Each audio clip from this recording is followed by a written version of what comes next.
Élections municipales GIS 20. Mobiliser les électeurs, tentés par l'abstention, l'une des clés du scrutin. 20 jours de campagne. C'est le peu de temps qui reste aux 404 candidats qui sont dans les starting blocks des prochaines élections municipales.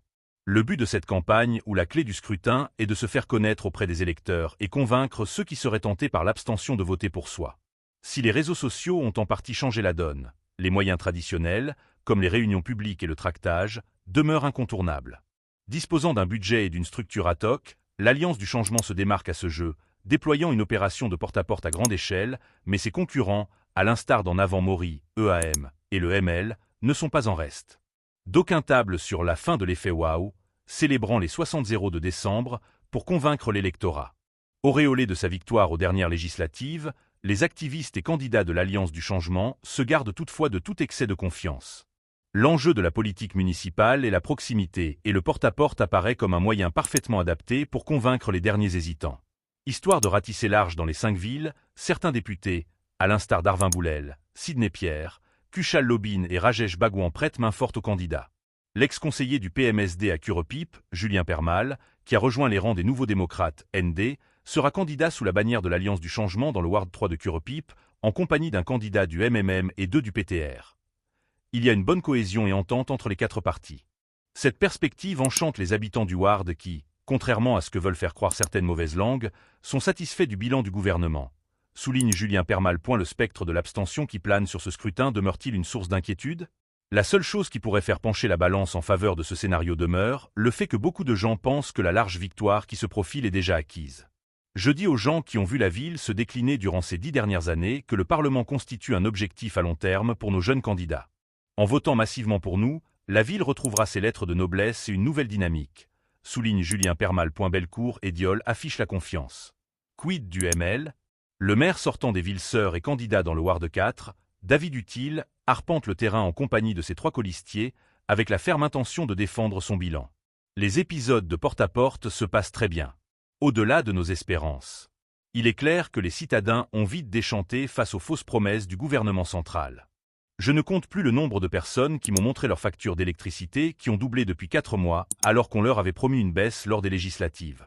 En tant que fer de lance, je pense avoir convaincu un bon nombre d'entre eux de refuser l'abstention à ces élections municipales en votant pour nous, soit la continuité du travail que le ML a accompli pour la ville. Confie David Utile. Contrairement à l'ancien maire de Beaubassin-Rosil, le leader de AM, Patrick Bellecour, candidat dans le Ward 2 de Villes-Sœurs, ne croit pas en une forte abstention de l'électorat à cette joute.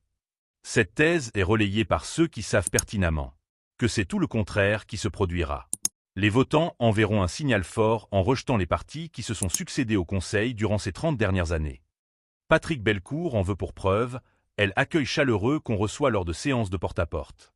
De tous les partis, on est les seuls à occuper le terrain depuis des lustres et avoir présenté un manifeste pour la ville. On a orchestré des campagnes de stérilisation, trouvé des sponsors pour les sportifs.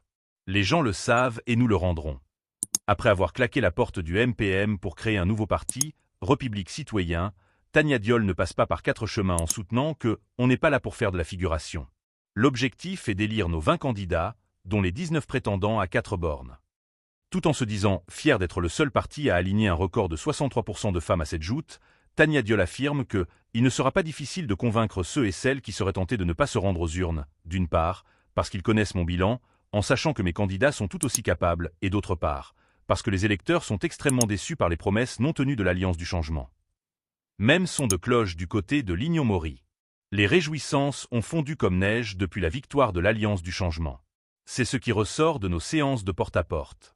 Les citadins appréhendent déjà les mesures de redressement en espérant qu'elles soient fructueuses à long terme pour leur pouvoir d'achat. Le fait que la campagne tombe en plein carême complique les choses. Nous donnerons un coup d'accélérateur à notre campagne après le dimanche de Pâques, confie Didier Michel, leader des Verts fraternels et candidat de Lignon Maury au Ward 2 des Villes-Sœurs. Présentation des 81 candidats du Reform Party, Rochy-Badin, c'est l'occasion de rectifier le tir. Après la présentation des 120 candidats de l'Alliance du changement dimanche dernier, c'était au tour du Reform Party d'en faire de même, hier, avec 81 candidats qui participeront à cette échéance dans les 5 villes du pays. Le Reform Party jouera un rôle d'équilibre et de contre-pouvoir. Il est important de voter pour nos candidats afin d'apporter un véritable changement, a soutenu Rochy-Badin. Le colistier de Rochy-Badin dans la circonscription numéro 20, Riyad Subrati, figure parmi les 81 candidats. Il est aligné dans le Ward 5 des villes sœurs. Le leader du Reform Party est d'avis qu'une victoire écrasante d'un seul camp aux élections municipales pourrait faire basculer le pays dans un régime totalitaire. C'est l'occasion de rectifier le tir et d'éviter que tout le pouvoir ne soit concentré entre les mains d'une seule personne. Rochi Badin est également revenu sur les promesses électorales non tenues du gouvernement en place. Il souligne que, après 5 mois, PRI dan la boutique encore PE monte, le zan in res paraît. Vrai ML Anil Gayant. Le ML a été empoisonné par le virus de l'arrogance et de la dictature. Aucun candidat de l'Alliance du changement ne doit être élu, car cela favoriserait un système totalitaire. Propos du leader du vrai mouvement libérateur, Vrai ML, Anil Gayant, qui a présenté les grandes lignes du programme de son parti pour la ville de Beaubassin-Rosil en vue des élections municipales. Il était entouré des 11 candidats que le parti aligne pour ce scrutin, dont 2 ex-membres du MSM, l'ex-député Alain Alifon et Alain Cerveau, ex-conseillers, qui seront ses colistiers au Ward 6. Pourquoi avoir créé le vrai ML? La question est sur toutes les lèvres. Anil Gayant souligne que ce parti a été créé parce que le ML, sous le leadership d'Ivan Colanda-Velo, a été empoisonné par le virus de l'arrogance et de la dictature. Zo de pliena aucune dignité avec l'amour-propre. Ivan Colanda-Velo a tout fait pour éloigner les membres fondateurs du parti. Li pense li même propriété parti-là. Anil Gayant n'a visiblement pas digéré la révocation. Élection municipale GIS 20, mobiliser les électeurs, tenter par l'abstention, l'une des clés du scrutin. 20 jours de campagne. C'est le peu de temps qui reste aux 404 candidats qui sont dans les starting blocks des prochaines élections municipales. Le but de cette campagne, où la clé du scrutin est de se faire connaître auprès des électeurs et convaincre ceux qui seraient tentés par l'abstention de voter pour soi. Si les réseaux sociaux ont en partie changé la donne, les moyens traditionnels, comme les réunions publiques et le tractage, demeurent incontournables. Disposant d'un budget et d'une structure ad hoc, l'Alliance du changement se démarque à ce jeu, déployant une opération de porte-à-porte à grande échelle, mais ses concurrents, à l'instar d'en avant Mori, EAM et le ML, ne sont pas en reste. D'aucuns tablent sur la fin de l'effet waouh, célébrant les 60-0 de décembre pour convaincre l'électorat. Auréolés de sa victoire aux dernières législatives, les activistes et candidats de l'Alliance du changement se gardent toutefois de tout excès de confiance. L'enjeu de la politique municipale est la proximité et le porte-à-porte apparaît comme un moyen parfaitement adapté pour convaincre les derniers hésitants. Histoire de ratisser large dans les 5 villes, certains députés, à l'instar d'Arvin Boulel, Sidney Pierre, Kushal Lobine et Rajesh Bagouan prêtent main forte aux candidats. L'ex-conseiller du PMSD à Curepipe, Julien Permal, qui a rejoint les rangs des Nouveaux démocrates, ND, sera candidat sous la bannière de l'Alliance du changement dans le Ward 3 de Curepipe, en compagnie d'un candidat du MMM et 2 du PTR. Il y a une bonne cohésion et entente entre les 4 partis. Cette perspective enchante les habitants du Ward qui, contrairement à ce que veulent faire croire certaines mauvaises langues, sont satisfaits du bilan du gouvernement, souligne